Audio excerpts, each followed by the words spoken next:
I think we have to understand that we're now living in a post-revolutionary society. We need to be clear about that. People like you and me, Talk TV, we're actually now the counter-revolutionaries. That's why we don't get exposure on mainstream television and with the legacy media. And what we're seeing, Tony Blair ushered in the revolution and is now coming of age fully in this country, particularly now, of course, with a new Labour government in power.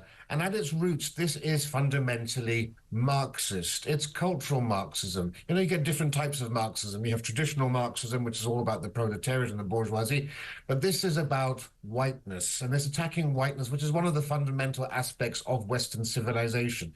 Capitalism, masculinity, whiteness, straightness, post-colonial struggles are all about dismantling all of our historical achievements. And this is an attempt really to create a topsy-turvy world in which everything that we once held dear, all of the values and the beliefs and the heroes and proud legacies of the past, become subverted. This is ideological subversion. The same thing happened, of course, in the Soviet Union, in the Eastern Bloc countries of Eastern Europe. This happened in China, where our history was rewritten.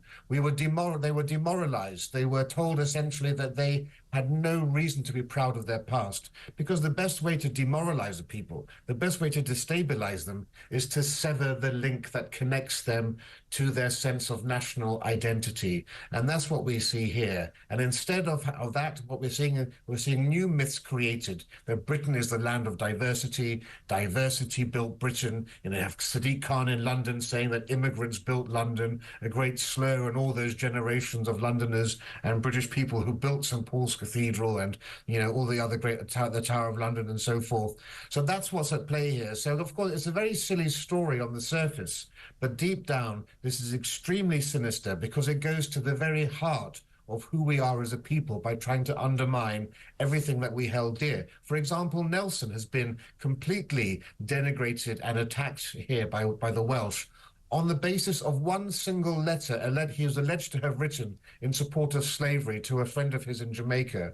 Well, the leading historians on Nelson, the leading biographer of Nelson, long ago proved that this was a forgery. This letter was forged by the anti-abolitionist movement, who after Nelson died, Nelson was becoming a great national hero. They wanted to get some of his charisma and some of his fame on their side for the pro-slavery side. And so this letter that he was alleged to have written was actually forged. But that, of course, is nowhere in those documents, and they're advising people not to use any buildings associated with him. And there's an entire village called Nelson that's also been unfairly maligned through all of this by the Welsh government. It's just absolutely bonkers, and it is really dangerous. And what I want to know is, how have we allowed this to seep in? Well, it hasn't even seeped into society. It has been sort of rapidly forced upon us at an alarming rate. How has that even happened? It's not been that much of an alarming rate. I mean, everything is getting apace now, but this has been in the works for decades. This is part of what we call the long march through the institutions.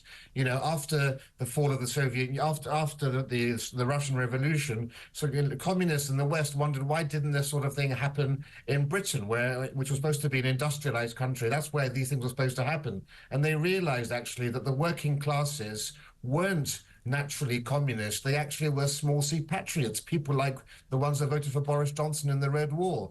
And so the communists then looked to other minorities to become their foot soldiers in the quest to overturn the West. And so ethnic minorities, gays, the disabled, all of these would now become weaponized as basically the new proletariat for this cause. And the way that they were going to do this was by very slowly, over decades, moving the window of what was acceptable. So we've had this almost glacier-like move to the left over recent decades, whilst they put up the apparatus and structure of their new society all around us. But we see it with the decolonization of our curriculums. We see it, of course, through things like critical race theory, through gender ideology. These are all the ways in which they are destroying the structures and the edifice of our civilization. And it's a very long process. But now that they've got the structure in place and they've got the government in place and they've taken over our institutions, yes, things are quickening up very fast.